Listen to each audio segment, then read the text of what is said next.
ধানগুলো সুন্দর হয়েছে ভিউয়ার্স, আপনারা দেখেন ধানগুলো সুন্দর হয়েছে। ধানগুলো এখন পাকার সময় হয়ে গেছে। বৈশাখ মাসের মাঝামাঝি 2024 সাল।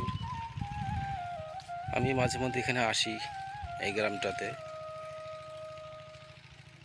এটাতে বলে পাখিপাড়া, বরাতি ব্রিজ। ব্রিজ পিওটে এখানে একটা বিশাল বড় হাট বাজার বসতো। অনেকে নৌকায় করে বাণিজ্য করতে শুনেছি আমি। এখন ওগুলো তো নাই, এখন বরাতি নামেই এখানে প্রচলিত। এখন এখানে হিন্দুদের বসবাস হয়েছে। এখানে পাশেই ভুট্টা ক্ষেত, ধান ক্ষেত, যমুনেশ্বরী নদী, 300 গজ সামনে highway road, Dinajpur Rangpur Thakurgaon road. ধান ক্ষেত, এই ভরা দুপুরবেলা ধান ক্ষেতটা দেখতে অতি সুন্দর লাগছে, কিন্তু প্রচণ্ড গরম। এবার গরমের তীব্রতা অনেক বেশি। তারপরেও আমি কারেন্ট ছিল না বিধায় আমি নদীর পাশে আসি। এখানকার বাতাসগুলো বেশ মনোমুগ্ধকর বাতাস, ঠান্ডা বাতাসটা। গরমের মধ্যে এক পলক ঠান্ডা বাতাস, অনেক সুন্দর। এই ধান ক্ষেত,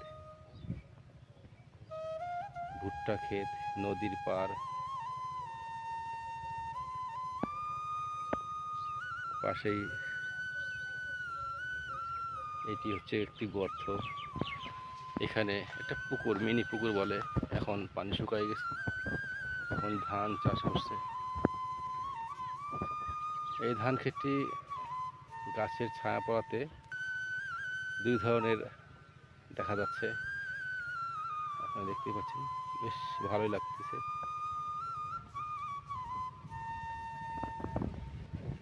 গ্রামের পরিবেশ আসলে সবসময় সুন্দর হয়। গ্রাম, সাগরের পার, নদীর পার, এগুলো বরাবরই সুন্দর হয়। সুন্দর আবহাওয়া, প্রকৃতিও সুন্দর। আমরা শহর থেকে এগুলো দেখার জন্য ঘুরে ফিরে আসি, কারণ শহরের মধ্যে বাড়ি ঘর, গাড়ি বাড়ি, যার ফলে আসলে এত সুন্দর জিনিস আমরা দেখার সৌভাগ্য পাই না। তাই আমরা দূর দূরান্ত থেকে ছুটে আসি একটু গ্রামের পরিবেশ নেওয়ার জন্য। তবে পরিচিত গ্রাম ছাড়া অপরিচিত গ্রামে না যাওয়াটাই ভালো এই ধরনের ইয়াতে, কারণ এখানে অনেক ধরনের সিনকেট হয়ে যায়। হ্যাঁ, চাঁদাবাজি করে গ্রামের লোক। সহজ সরল হলেও কিছু আছে টাউট বাটপার।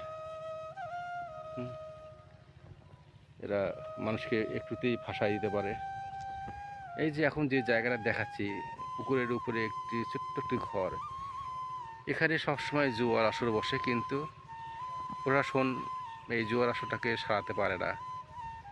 আজকে বসে নাই, তবে ম্যাক্সিমাম সময় সকালবেলা, দুপুরবেলা, বিকালবেলা জুয়া খেলে। লুডো দিয়ে জুয়া খেলে, মোবাইল দিয়ে জুয়া খেলে। আর নদী পাড় যদিও অনেক সুন্দর, কিন্তু মাঝে মধ্যে এখানকার হিন্দু শ্রেণীর লোকরা নদীর পাড়ে পায়খানা করে, নোংরা করে ফেলে আসে। এটা আমার কাছে খুব বিরক্তিকর মনে হয়। সব জায়গায় নয়, তবে যে কিছু কিছু জায়গায়, মানে শতকরা 95% জায়গাটা এরা নষ্ট করে দেয়। তো ভিউয়ার্স, দোয়া রাখবেন। আমি আবারও আপনার মাঝে ফিরে আসবো। আসসালামু আলাইকুম।